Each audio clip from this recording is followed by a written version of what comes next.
Hello everyone, are 2023 की date already finalise हो चुकी है। आप लोग लगातार मन लगा करके पढ़ाई कर रहे हैं। कुछ ऐसी चीज़ें इंपॉर्टेंट जो आपको अगले अप्रॉक्स 2 महीने में ध्यान रखनी है। जो भी 2 महीने 6-7 दिन का टाइम बचा हुआ है, उसके हिसाब से कुछ चीज़ें ऐसी हैं जो हर कैंडिडेट को करनी चाहिए। अगर आप करोगे तो डेफिनेटली आपको एक एज मिलेगा, आप आगे रहोगे औरों से।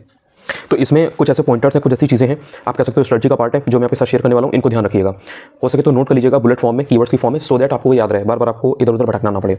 सबसे पहली चीज़ ये है कि जो भी BYQ आपके हैं, चाहे वो यूपीपीसीएस के प्रीलिम्स के हों पेपर के, या फिर RURO के हों प्रीलिम्स और मेंस के, ठीक है, जब पेपर हुआ है मेन इधर पिछले 10 सालों में, उसमें आपको ध्यान रखना है कि जो भी मोस्ट इंपॉर्टेंट टॉपिक्स हैं, जहाँ से क्वेश्चन पूछे जाते हैं, वो एक भी टॉपिक छूटना नहीं चाहिए। मैं फिर से बोल रहा हूँ, जो भी PYQ के मोस्ट इंपॉर्टेंट टॉपिक्स हैं, जहाँ से क्वेश्चन आते हैं, वो आपको तैयार होना चाहिए, वो छूटना नहीं चाहिए। अगर आप वो छोड़ करके जा रहे हो एग्जाम हॉल में RURO 2023 के एग्जाम में 11 फरवरी को, तो कहीं ना कहीं आप अपने पेपर पर कुल्हाड़ी मार रहे हो। ये चीज़ आपको याद रखनी है। अगर आप नहीं पढ़ के जाते हो तो आप कल्प्रिट होगे। ये आपको आज से एक्सेप्ट करना है, एग्री करना है, और उसके बाद में उस पर मेहनत करनी है। मोस्ट इंपॉर्टेंट टॉपिक की लिस्ट मैं ऑलरेडी दे चुका हूँ। सबसे पहले मैंने जब वीडियो बनाना स्टार्ट किया था RURO 2023 के लिए, मैंने आपको 2 PDF दी थी मोस्ट इंपॉर्टेंट टॉपिक्स की। दोनों टेलीग्राम पर फ्रीली पड़ी हुई है, लोगों ने ऑलरेडी डाउनलोड करके रखे हुए हैं वो। अगर आप न्यू हो, आपने नहीं किया है, किस चीज़ का वेट कर रहे हो, अनुज चतुर्वेदी UPPSC टेलीग्राम पर सर्च करोगे, आराम से मिल जाएगा। वहीं पे मेरा चैनल मिल जाएगा, उसमें आप जाओगे, फाइल सेक्शन में आपको PDF मिल जाएंगी, ठीक है। उनको लो और उसके हिसाब से सारी चीज़ों को तैयार करो। कैसे तैयार करोगे, सोर्स आपको मालूम है। जो चीज़ें आपको गट्टा चक्र में मिल रही है वहाँ से करो, जो लूसेंट से मिल रही है वहाँ से करो, जो PYQ में आपको एक्सप्लेनेशन दिया है वहाँ से तैयार करो। उसके अलावा जहाँ से भी आपने कहीं से भी पढ़ रखा है, देखो ध्यान रखना, फिर से बता रहा हूँ, ये मैटर नहीं करता है कि कौन सा सोर्स ले रहे हो, कहाँ से पढ़ रहे हो, ये इतना मैटर नहीं कर रहा है। कैसे पढ़ते हो वो मैटर करता है। जो चीज़ आपने पढ़ी है वो आपको याद कितना है, यहाँ से कितना श्योर हो उस चीज़ को लेकर के, अगर उससे क्वेश्चन आ जाए तो आंसर निकाल पा रहे हो कि नहीं, ये मैटर करता है। इसको ध्यान रखना। तो वो सारे टॉपिक्स आपके तैयार होने चाहिए। ये अगर आपका है तो आपको एग्जाम हॉल में शॉक नहीं लगेगा, और शॉक लगेगा भी, कितना भी टफ पेपर क्यों ना आ जाए, आप इस कंडीशन में रहोगे, इस सिचुएशन में खुद को पाओगे कि मैं यहाँ से एटलीस्ट कट ऑफ क्लियर कर लूँगी, मेरा यहाँ से कट ऑफ कम से कम निकल जाएगा। ये आपके पास कॉन्फिडेंस रहेगा अगर आप ये चीज़ करके जाओगे। और जो इंसान ये चीज़ करके जाएगा उसको एक एज मिलेगा अपने कॉम्पिटिटर से। ये आपको ध्यान रखना है। दूसरी चीज़ ये है कि टेस्ट पेपर के जो सॉल्यूशंस होते हैं, टेस्ट पेपर के सॉल्यूशंस हर हफ्ते आपको 2 लगाने हैं। हर हफ्ते 2 के हिसाब से अगर देखें तो यहाँ से अगर आप देखो 5 दिसंबर के हिसाब से, अगर आप देखो 4-5 दिसंबर के हिसाब से, तो दिसंबर में आपको बेसिकली 8 से 10 टेस्ट लगाने हैं सॉल्यूशंस। देखिए, जो लोग पहले से तैयारी RURO क्लिक कर रहे हैं या जिनके पास 10-12 घंटे हैं, वो तो पूरा एनालाइज करें। यानी कि जब टेस्ट पेपर आप अटेम्प्ट कर रहे हो तो प्रॉपर आप रूम पर या बाहर जैसे भी आप जाकर के दे रहे हो, जहाँ भी आपने ज्वाइन किया है, तो उसमें आप 1.5-2 घंटे अपना टेस्ट दो। देन उसके बाद में आप उसकी 1-1.5 घंटे में 2 घंटे में एनालिसिस करो। उसके बाद में फिर आप उसमें से अपना देखो कि मैंने कितने क्वेश्चन सही किए, कितने क्वेश्चन मैंने गलत किए, कहाँ पर मेरी गलती हुई, वो गलती क्यों हुई, उसको नोट डाउन करो छोटे से एकदम। ये सारा काम बहुत शॉर्ट में होगा। और उसके बाद में जहाँ पर आपने अपनी वीकनेसेस को एनालाइज किया है, फाइंड आउट किया है कि हाँ ठीक है मेरी ये गलती होती है, यहाँ पर ये बबलिंग में प्रॉब्लम है, यहाँ पर ये टॉपिक में दिक्कत है, यहाँ पर ये सब्जेक्ट में ये वाला जो पर्टिकुलर सेक्शन है इसमें मैं वीक हूँ, ये सारी चीज़ें आपने एनालाइज कर ली। देन उनके बाद में आपको उसको तैयार करना है। ये पूरी एक टेस्ट को देने की और उसको एनालाइज करने की, उसको तैयार करने की प्रोसेस होती है। लेकिन जिस व्यक्ति के पास आज से यहाँ से सिर्फ 5 या 6 घंटे हैं, लेकिन उन्हें एट एनी कॉस्ट ये चीज़ करनी है, RURO 2023 प्रीलिम्स उन्हें क्लियर करना है, उनको फिर क्या करना है कि टेस्ट पेपर में OMR वगैरह फेल करके, और जो प्रॉपर टेस्ट देते हैं वो आप ना दीजिए, वो 1-2-3 दे दीजिएगा बस, इतना कि सो दैट कि आपको एग्जाम हॉल में प्रेशर ना क्रिएट, तो एकदम से आपको ये ना लगे यार क्या हो रहा है, हड़बड़ाए ना आप, एंग्जाइटी ना हो। तो इतना टेस्ट पेपर बस आप दे लीजिएगा OMR वाला बबलिंग करके। उसके अलावा जितने भी OMR या उसके जो क्वेश्चन पेपर होता है उसको अलग रख दीजिए। उसमें जो सॉल्यूशंस होते हैं उनको उठाइए। हर हफ्ते 2 आपको करने ही करने हैं। अब आप उसके लिए टाइम कहाँ से निकालेंगे, it's up to you, it completely depends on you. आप चाहे तो नींद कम लीजिए, चाहे आप इधर उधर घूमना फिरना कम करें, या फिर आप जो भी आपकी गैदरिंग्स हैं जहाँ पर अपना टाइम इन्वेस्ट करते हैं या आपका टाइम जा रहा है, वेस्ट हो रहा है, वहाँ से आप निकालिए उसके, और उस टाइम पीरियड में आप सॉल्यूशंस को तैयार करिए। ये एक ऐसी चीज़ है जो स्मार्ट वर्क है। अगर आपके पास इतना टाइम नहीं है कि आप बैठ करके 1.5 घंटे पहले टेस्ट दें, तो ये वाली चीज़ एटलीस्ट करिए। जिसके पास 10 घंटे 12 घंटे वो अभी भी वही चीज़ करे कि प्रॉपर वो OMR दे, क्योंकि प्रैक्टिस तो होती ही होती है। मतलब वो ऐसा नहीं है कि वो चीज़ करने से कोई नुकसान है, उससे बहुत फायदा है, तभी वो एक तरीका होता है। लेकिन किसी इंसान के पास अगर टाइम है ही नहीं, सिर्फ 5 और 6 घंटे है, तो 5-6 घंटे में वो कैसे करेगा। उसको हिंदी भी करनी है, उसको करंट अफेयर्स भी करना है, उसको बाकी के जो मेजर सब्जेक्ट्स हैं वो भी करने हैं, फिर उसको टेस्ट सीरीज के थ्रू भी कुछ चीज़ें सीखनी है। बिकॉज बिना टेस्ट सीरीज के बहुत सारी ऐसी गलतियां हैं जो आप करते ही रहोगे, रेप्लिकेट करते रहोगे, और वो आप एग्जाम में भी गलती करोगे। इसलिए टेस्ट सीरीज से आपको अलग से सीखना है। तो जिस इंसान के पास में सिर्फ 5 या 6 ही घंटे है वो कैसे करेगा, तो उसके लिए फिर ये स्मार्ट तरीका है। और ये हर कैंडिडेट के लिए है। ऐसा नहीं है कि जिस किसी इंसान के 80 नंबर 90 नंबर GS में आने लगे तो वो ये चीज़ नहीं करेगा। उसको भी ध्यान रखना है, मोस्ट इंपॉर्टेंट टॉपिक्स उसको तैयार करने हैं, और एक अपनी चेकलिस्ट बनाइए। आपके पास मोस्ट इंपॉर्टेंट टॉपिक्स आपको समझ में आने चाहिए कि ये टॉपिक इंपॉर्टेंट थे। जैसे कि मान लीजिए उदाहरण के लिए बता रहा हूँ, एग्जाम्पल के लिए, कि लाइक अनएम्प्लॉयमेंट है, इन्फ्लेशन है, पॉवर्टी है, HDI है, ये सब ऐसी चीज़ें जो मोस्ट इंपॉर्टेंट है, इनसे क्वेश्चन हर बार आता है। और जैसे कमिटीज़ हैं इकोनॉमी में या पंचायती राज है, इनसे डायरेक्ट क्वेश्चन आते हैं। अगर आपने नहीं पढ़ा है तो आप किस चीज़ का वेट कर रहे हो, उसको सबसे पहले तैयार करो। टाइम कहाँ से निकलेगा, टाइम आप निकालो। उसके लिए किसी शेड्यूल का वेट मत करो कि लाइक शेड्यूल जब आएगा तब करेंगे, नहीं। आधे घंटे में 1 घंटे में मैक्सिमम वो टॉपिक तैयार हो जाएगा, ठीक है। 1 घंटा निकालो और वो टॉपिक तैयार करके रख दो, और अपने पास एक डायरी बनाओ अलग से, पर्सनल एक रजिस्टर टाइप का, कॉपी टाइप का, जनरल टाइप का।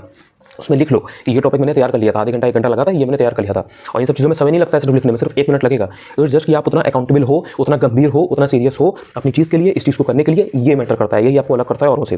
तो इस तरह से अगर आप दिसंबर में 8 से 10 टेस्ट लगाओगे सॉल्यूशंस, और जनवरी में आपको 20 करने हैं, क्यों, क्योंकि वो आपका फाइनल मंथ होगा। उसके बाद आपका जस्ट अगले महीने एग्जाम है, तो वो जो जनवरी का महीना है उसमें आपका रिवीजन रहेगा। और ये जो आप जनवरी में जो 20 टेस्ट लगाओगे सॉल्यूशन, इसमें भी आपको एक बात ध्यान रखनी है कि जैसे मान लीजिए कोई भी फुल लेंथ टेस्ट है, अब उस फुल लेंथ टेस्ट में मान लीजिए 140 क्वेश्चन है जीएस में। अब 140 क्वेश्चन में से 140 क्वेश्चन इंपॉर्टेंट नहीं होंगे, ये बहुत बेसिक सी बात है, ये समझ में आपको आनी चाहिए। इस टाइम पर प्रिपरेशन में इतना मैच्योर, इतना गंभीर आप हो गए हो, ऐसा मैं आपसे एक्सपेक्ट कर सकता हूँ, अब इतनी उम्मीद तो मुझे है आपसे। तो उसमें 140 क्वेश्चन में जो 20-25 क्वेश्चन ऐसे होंगे जो फालतू होंगे, जो बस उन्होंने बना दिए, उनको मतलब जस्ट बिकॉज उनको बनाने थे, उनको 140 बनाने थे, करना था, इसलिए उन्होंने बना दिए। बट वो 20-25 क्वेश्चन आउट ऑफ ट्रेंड होंगे, आउट ऑफ पैटर्न होंगे, वो क्वेश्चन इतने हार्ड होंगे या इतने ईजी होंगे कि वो नहीं आने वाले होंगे। तो उनको आपको छोड़ देना है, मतलब उनको इतना उस पर आपको फोकस नहीं करना है। जो अच्छे क्वेश्चन हैं, जैसे पॉवर्टी के ऊपर क्वेश्चन मिल रहा है, अनएम्प्लॉयमेंट के ऊपर क्वेश्चन मिल रहा है, इन्फ्लेशन के ऊपर क्वेश्चन मिल रहा है, या पॉलिटी में कोई बहुत इंपॉर्टेंट अमेंडमेंट है, या फिर प्रेसिडेंट के ऊपर क्वेश्चन मिल रहा है, या मान लीजिए कि जैसे कि छत्तीसगढ़ है, मध्य प्रदेश है, राजस्थान में इसमें इलेक्शन हुए हैं, अब इनके ऊपर यहाँ की विधानसभा सीट्स या लोकसभा सीट्स या उनसे रिलेटेड अगर कोई चीज़ है, कोई गवर्नर से रिलेटेड कोई चीज़ है, वहाँ की कोई बहुत इंपॉर्टेंट योजना है, वहाँ से रिलेटेड कोई अगर मान लीजिए चीज़ आई हुई है, तो वो आपको पकड़ में आना चाहिए कि अच्छा ये इंपॉर्टेंट है, मैंने ये पढ़ा है कि नहीं, तो ये आपको याद रखना है। तो इस टाइप से हर टेस्ट में आपको 115, 120, 115, 120 इतने ही क्वेश्चन ऐसे मिलेंगे जो आपको एक्चुअल में तैयार करने हैं, और उनके इंपॉर्टेंट टॉपिक्स आपकी टिप पर होने चाहिए। मतलब उसमें फिर ये ना हो कि आपने टेस्ट सीरीज में पढ़ा था और वो क्वेश्चन एग्जाम में आएगा, ऐसा नहीं है कि आएगा नहीं, वो क्वेश्चन आ सकता है, टेस्ट सीरीज में आता है, हर बार आता है, और वो आप गलत करके आ रहे हो, तो इससे बड़ी गलती कोई नहीं होगी। तो ये गलती आपको नहीं करनी है। इसके बाद में ये जो अब आपका समय है यहाँ से 2 महीने 5 दिन का, 2 महीने 6 दिन का, इसमें आपको ध्यान रखना है कि आपको करंट अफेयर्स डेली पढ़ना है और रिवाइज करना है। करंट अफेयर्स के लिए क्या करें, देखो जिस किसी भी कैंडिडेट ने मंथली फॉलो किया है, मंथली कोई ना कोई मैगजीन को फॉलो करते आ रहे हैं, वो अपना उसी हिसाब से करें, ठीक है, धीरे धीरे क्यों, क्योंकि उन्होंने पहले पढ़ रखा है। जिस व्यक्ति ने करंट अफेयर्स को अभी तक नहीं किया है, वो फिर क्या करे, मार्केट से कोई भी हाफ ईयरली वाली करंट अफेयर्स ले ले और पिछले 6 महीने का जो करंट अफेयर्स है उसको जल्दी उससे गो थ्रू कर ले, उसको थोड़ा सा स्कैन कर ले, देख ले कि भाई इसमें क्या क्या इंपॉर्टेंट चीजें हैं, और उनको तैयार कर ले। जिन लोगों ने मेरा करंट अफेयर्स का पेड कोर्स ऑलरेडी ले चुका है, जिसकी फीस 250 है, टेलीग्राम पर सारी उसकी डिटेल्स वगैरह है, अनुज चतुर्वेदी यूपीएससी टेलीग्राम चैनल है, वहाँ पर सारी डिटेल्स वगैरह है, तो जिसने ज्वाइन कर रखा है उसे करंट अफेयर्स की हेडेक नहीं लेनी है, क्योंकि उनका तो सारा मैं देख ही रहा हूँ। मैं पीडीएफ ऑलरेडी 1 नवंबर से मेरा बैच शुरू हो गया, तो वो सारा मैं हैंडल कर ही रहा हूँ, वो मैं आगे करता रहूँगा। उनको कोई और दूसरा सोर्स करना नहीं है, उनको कोई हेडेक नहीं लेनी है, उनका तो हो जाएगा। बट जिस किसी भी इंसान ने वरदान कोर्स, मेरा पेड कोर्स भी ज्वाइन नहीं कर रखा है, उनको फिर यहाँ से बैठे नहीं रहना है कि बाद में कोई मैगजीन आएगी 1 साल वाली, उसको हम लेंगे, बाद के 15 दिन में तैयार कर लेंगे, अभी पहले स्टैटिक पढ़ लेते हैं। इससे बड़ी गलती कोई नहीं होगी। बाद का जो समय होता है ना, 15 दिन का, 20 दिन का, 25 दिन का, जिसमें आप ये सोचते हो कि हम सिर्फ और सिर्फ करंट अफेयर्स पढ़ लेंगे क्योंकि बहुत फैक्चुअल है, जाकर के एग्जाम में आंसर लगा लेंगे, सही हो जाएंगे हमारे क्वेश्चन, अभी हम स्टैटिक तैयार कर लेते हैं, बिल्कुल गलत स्ट्रेटजी है ये। बाद में जो आप इतना मोटा कंपाइलेशन 1 साल का ले लेते हो, 200 सवा 200 पेज का, उसमें इतने सारे फैक्ट्स होते हैं कि आप फैक्ट्स देकर ही पागल हो जाते हो, आपको समझ में ही नहीं आता है कि एक्चुअल में क्या पढ़ना है, क्या छोड़ना है। तो ये सिचुएशन आपके सामने ना हो, आप इतना ओवरवेलमिंग फील ना करो, आपको इतना एंजाइटी ना हो, इतने सारे फैक्ट्स देकर के, इतने सारे टॉपिक्स देकर के, इतनी सारी योजनाएं देकर के, इतनी सारी सब्जेक्ट्स देकर के। इसीलिए अभी से आप तैयारी करिए। अभी से देखो, करंट अफेयर्स में ये मैटर नहीं करता कि आप एक दिन में 4 घंटे पढ़ते हो या 6 घंटे पढ़ते हो, या एग्जाम के पहले आप 15 दिन लगातार 20 घंटे पढ़ते हो कि नहीं। करंट अफेयर्स में ये मैटर करता है कि जो मोस्ट इंपॉर्टेंट चीजें हैं उनको धीरे धीरे आप तैयार करते जाते हो या नहीं। तो अभी से अगर आप, जैसे अभी 2 महीने बचे हैं अप्रॉक्स, अभी से अगर आप रोज 50 क्वेश्चन, 30 क्वेश्चन, 20 क्वेश्चन कुछ भी पढ़ो, 4 टॉपिक भी अगर पढ़ोगे ना, तो 10 दिन में कितने टॉपिक हो गए, 40 टॉपिक हो गए ना। ये चीज़ आपको समझ में आनी चाहिए। Consistency is the key. Current affairs में जब आप धीरे धीरे कुछ चीज़ें करते रहते हो ना, तो एक आपकी चेन बनती चली जाती है, क्योंकि करंट अफेयर्स एक नया सब्जेक्ट होता है एग्जाम के पहले, क्योंकि history, geography, polity, UP special, ये सब आप पहले से पढ़ रहे हो। 1 साल पहले भी आप पढ़ रहे थे, 6 महीना पहले भी पढ़ रहे थे, हो सकता है कोई 2 साल से तैयारी कर रहा हो, वो भी पढ़ रहा था। लेकिन करंट अफेयर्स अपडेट होता जाता है, नया नया आता जाता है। अभी दिसंबर का महीना निकल जाएगा, दिसंबर का करंट अफेयर्स आपके लिए कंपाइल होकर आपके सामने आ जाएगा।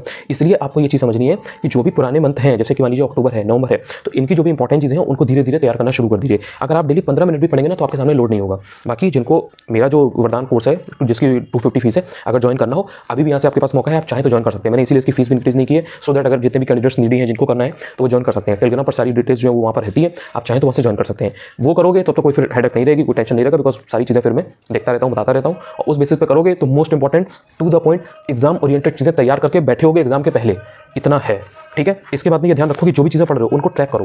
ट्रैक करना बहुत ज़रूरी है। अगर आपने सिर्फ और सिर्फ पढ़ा और आपने उसको कहीं पे ट्रैक नहीं किया कि मैंने 1 हफ्ते में इसमें क्या गेन किया, यहाँ इधर 15 दिन में मैंने क्या गेन किया, नवंबर में मैं क्या कर रहा था, दिसंबर के 15 दिन में मैंने क्या चीज़ें तैयार कर ली हैं, कौन से सब्जेक्ट में मेरा कितना तैयार है, अगर ये सब चीज़ें आप ट्रैक नहीं कर रहे हो, तो कहीं ना कहीं आप आउट ऑफ ट्रैक हो। तो इसमें इस समय आपको ध्यान रखना है दिसंबर के महीने में कि बहुत ज़्यादा घूमना फिरना, बहुत ज़्यादा गैदरिंग, बहुत ज़्यादा आउटिंग, इन पर आपको ध्यान नहीं देना है, बिकॉज कहीं ना कहीं पर टाइम जाएगा एंड डिस्ट्रक्शन बहुत होता है। कहीं अगर आपकी तबीयत खराब हो गई तो सीधे आपके 1 या 2 हफ्ते जा सकते हैं, तो ये भी आपको ध्यान रखना है। और ये जो टाइम है इस समय, जो दिसंबर का पूरा महीना चल रहा है, इसमें आपको ध्यान रखना है कि शॉर्ट नोट्स कम से कम बनाने हैं। नोट्स बनाना इंपॉर्टेंट होता है, लेकिन उसका भी एक टाइम होता है। मैंने देखा है लोग पहली दूसरी रीडिंग में नोट्स बना रहे हैं, नहीं, वो गलत चीज़ है। 2 से 3 बार 4 बार पढ़िए, उसके बाद में जो चीज़ आपको लगे कि ये चीज़ एग्जाम के पॉइंट ऑफ व्यू से इंपॉर्टेंट है, मुझे याद नहीं हो रही है, सिर्फ उसको आपको नोट करना है। और एग्जाम के पहले आपके पास इस तरीके की 1 या 2 कॉपी होनी चाहिए, सबके पास होती है। और वो कॉपी जो होती है ना, जो आपकी हैंड राइटिंग में, जो आपने उसको सेल्फ क्रिएट किया है, खुद से आपने क्रिएट कर रखा है, सेल्फ क्रिएटेड है, वो आपको कॉन्फिडेंस अलग लेवल का देती है एंड आपके लिए चीज़ें काफ़ी सॉर्टेड होती है, काफ़ी ईजी रहती है। क्यों? क्योंकि आपने उसमें वो चीज़ों को इंक्लूड किया है, उन चीज़ों को इंक्लूड किया है जो आपको लगता है कि आपको याद नहीं हो रही है या आपके लिए टफ है, तो वो आपके पास होनी चाहिए। और ये हर कैंडिडेट के पास होनी चाहिए। जो भी टॉपिक्स, जो भी चीज़ें ऐसी हैं जो आपको लगता है कि आप बहुत भूलते हो, कोई ऐसे फैक्ट्स हैं, कोई ऐसा टॉपिक है जिसमें आपको लगता है यार कभी भी टेस्ट में क्वेश्चन आता है, मैं हमेशा इसमें गलत करता हूँ, कभी भी एग्जाम में ये क्वेश्चन अगर आया तो मेरा गलती हुआ है। बहुत से लोगों को डाउट होता है कि लाइफ सेंचुरीज कहाँ पर है, बर्ड सेंचुरीज कहाँ पर है, कई लोग टाइगर रिजर्व को लेकर के कंफ्यूजन में रहते हैं। तो ये सारी चीज़ें आपके शॉर्ट नोट्स में होनी चाहिए। ये बहुत फायदा करता है, क्योंकि एग्जाम के पहले आप मोटे मोटे कंपाइलेशन नहीं कर सकते, आप जो टेस्ट पेपर्स हैं उनको आप नहीं देख सकते। उस टाइम पर आप यही कर सकते हो कि आप सीधे सीधे जो अपने नोट्स बना रखे हैं उनको जल्दी जल्दी आप उनसे गो थ्रू कर लो। इसके बाद में आपको ध्यान रखना है कि जो भी ऐसे टॉपिक्स हैं या सब्जेक्ट हैं जिसमें आपको ज़्यादा दिक्कत है उसमें आपको अलग से ध्यान देना है। मान लीजिए आपको यूपी स्पेशल वीक है तो उसमें अलग से 15 मिनट आधा घंटा डेली दीजिए। आपको लग रहा होगा 15 मिनट में क्या होगा, 15 मिनट में बहुत कुछ होगा।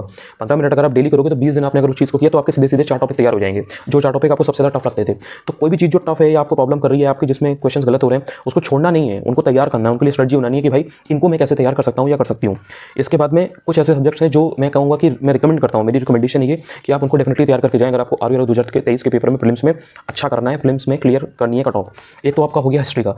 हिस्ट्री जो नॉर्मल हिस्ट्री है, लाइक एंशिएंट मिडिवल मॉडर्न, ये तो है ही है। जो यूपी की हिस्ट्री है ना, एंशिएंट मिडिवल मॉडर्न, वो भी बहुत इंपॉर्टेंट है। एंड यूपी स्पेशल में ध्यान रखना, जो एंशिएंट मिडिवल और मॉडर्न यूपी का हिस्ट्री है, यूपी की हिस्ट्री है, ये बहुत ज़्यादा क्रूशियल होती है। अगर आपको वो आइडिया नहीं है तो कुछ क्वेश्चन ऐसे होंगे जो आपको पता ही नहीं लगेगा कि ये कहाँ से पूछे गए हैं। और वो होता है, वो एंशिएंट हिस्ट्री में होगा, यूपी की हो सकता है, मिडिवल हिस्ट्री में हो यूपी की हो सकता है, यूपी की मॉडर्न हिस्ट्री में हो। तो इसलिए इन सारी चीज़ों को ध्यान देना है आपको। हिस्ट्री में, हिस्ट्री एक बहुत बड़ा सेक्शन है, इससे डेफिनेटली क्वेश्चन आते रहे हैं एंड आगे भी आते रहेंगे। RUR 2023 में अच्छे खासे क्वेश्चन हिस्ट्री में देखने वाले हैं, आप मिलने वाले हैं आपको।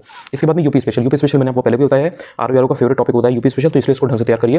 करंट अफेयर्स तो जितने भी लोग वरदान ग्रुप में ऐड हैं, जिन्होंने ज्वाइन कर रखा है, उनको मैं कराऊंगा ही करंट, तो उन लोगों को तो खैर परेशान नहीं होना है। लेकिन बाकी जितने लोग हैं जिन्होंने नहीं ज्वाइन कर रखा है, उनको अपना यूपी स्पेशल में स्टैटिक और करंट दोनों का पोर्शन तैयार करना है। दोनों से क्वेश्चन आते हैं। इसके बाद में जो ज्योग्राफी है, इसमें इंडियन ज्योग्राफी और वर्ल्ड ज्योग्राफी दोनों तैयार होना चाहिए। ये 3 सब्जेक्ट ऐसे हैं जो मैं रिकमेंड करता हूँ। और इसके साथ में बाकी जो करंट अफेयर्स है वो तो है ही है, क्योंकि करंट अफेयर्स के देखिए 20 से 25 क्वेश्चन तक आने की इस बार भी उम्मीद है। और हमेशा इतने क्वेश्चन RUR में आते ही आते हैं। और 20-25 क्वेश्चन बहुत होते हैं, सब कुछ तो नहीं होता लेकिन बहुत होता है। पूरा एक सब्जेक्ट है, आप समझ लो। जितने क्वेश्चन हिस्ट्री से नहीं आ रहे हैं, जितने क्वेश्चन ज्योग्राफी से नहीं आ रहे हैं, जितने क्वेश्चन यूपी स्पेशल से नहीं आ रहे हैं, उतने क्वेश्चन अकेले करंट अफेयर्स से आ रहे हैं। तो इसलिए आप उसको हल्के में नहीं ले सकते, इसलिए करंट अफेयर्स को आपको ढंग से पढ़ना है। इसके अलावा बस एक चीज़ आपको और ध्यान रखनी है कि बहुत ज़्यादा हड़बड़ाना नहीं है। धैर्य रख करके एकांत में पढ़ाई करो, आराम से। बहुत ज़्यादा आपको इधर उधर ये चल रहा है वो चल रहा है, इन सब पर इतना ज़्यादा फोकस नहीं करना है। जब आप शांत रह करके पढ़ाई करोगे तो चीज़ें कंसोलिडेट कर पाओगे, आपके दिमाग में चीज़ें रुकेंगी, आपको हड़बड़ाहट नहीं होगी, तो आप अपना दिमाग लगा पाओगे। अच्छा ठीक है, यहाँ पर ये ऐसा चल रहा है तो इसको मैं इस तरह से फिक्स कर लूँ। ये सारी चीज़ें तभी काम करती हैं जब आपका दिमाग शांत होता है। गुस्से में होगे, बहुत ज़्यादा हड़बड़ाहट में होगे, बहुत ज़्यादा आपको एंजाइटी होगी, दिमाग पर अगर लगातार प्रेशर बना रहेगा आपके ऊपर, तो आपको बर्डन फील होगा। और जब बर्डन फील होगा तो खुद को स्ट्रेस नहीं कर पाओगे। सोचोगे यार 4 घंटा पढ़ना है, 2 घंटा पढ़ोगे, 2 घंटा पढ़ने के बाद में आप पढ़ ही नहीं पाओगे। क्यों? क्योंकि आपने दिमाग पर इतना लोड ले रखा है, इतना बर्डन ले रखा है कि आप उस वजह से आगे ही नहीं बढ़ पा रहे हो। और वो एक पूरा लूप है, उसमें फंसे रहोगे और 4-5 दिन आपके इसी तरह निकल जाएंगे। इसलिए ओवर थिंकिंग नहीं करनी है। और यहाँ पर आपको ध्यान रखना है, जितना शांत रहोगे उतना अच्छा रिजल्ट आप एग्जाम में भी दे पाओगे। और जो आप अगर टेस्ट पेपर लगा रहे हो हर संडे को, तो उसमें भी आपके नंबर अच्छे आएंगे। ये चीज़ आपको फील होगी। अगर अभी तक आपने चैनल को सब्सक्राइब नहीं किया, चाहो तो आप ज्वाइन कर सकते हो, सब्सक्राइब कर सकते हो। टेलीग्राम चैनल अनुचित चतुर्वेदी यूपीपीएससी है, सर्च करोगे आराम से मिल जाएगा। बाकी अगर पेड को ज्वाइन करना हो, सारी डिटेल्स आपको वहाँ पर मिल जाएंगी। Thank you so much. यहाँ से सिर्फ और सिर्फ एक चीज़, धैर्य, फोकस के साथ पढ़ाई। जितना मैक्सिमम घंटे आप निकाल सकते हो निकालो, लेकिन समझदारी के साथ। ये नहीं कि 12 घंटे एक दिन बैठे हैं, 4 दिन गायब हो गए। नहीं, 4 घंटे पढ़ो, 6 घंटे पढ़ो, दूसरे दिन 8 घंटे पढ़ लो, कभी 5 घंटे पढ़ लो, कभी 9 घंटे पढ़ लो। लेकिन हफ्ते का एक बैलेंस आना चाहिए कि मिनिमम 6 से 7 घंटे की पढ़ाई मेरी हो। उसके हिसाब से 7 से 42, यानी कि बेसिकली 40 से 44 घंटे, 42 घंटे, 45 घंटे मोटे मोटे तौर पे आपके आने चाहिए। थोड़ा बहुत कम ज़्यादा होता है तो it's fine, it's absolutely fine. इसमें कुछ ऐसा नहीं है कि लाइक 1-2 घंटे आपने कम पढ़ा, एक दिन तो कुछ हाय तौबा मच गया। नहीं, इतना चलता है, इतना आपको मैनेज करना है। कभी कभार थोड़ा कम सो लोगे, कभी थोड़ा ज़्यादा रेस्ट ले लिया, तो ये सब चीज़ें चलती हैं। ये सब मैनेजमेंट है और ये धीरे धीरे मैनेजमेंट आप सीखोगे। ऐसा नहीं है कि एक दिन में आप मैनेज करने चीज़ों को जान जाओगे। इट टेक्स टाइम, लेकिन अगर आप करोगे, एटलीस्ट उसमें अपने एफर्ट्स पुट करोगे, you will get the result. Thank you so much.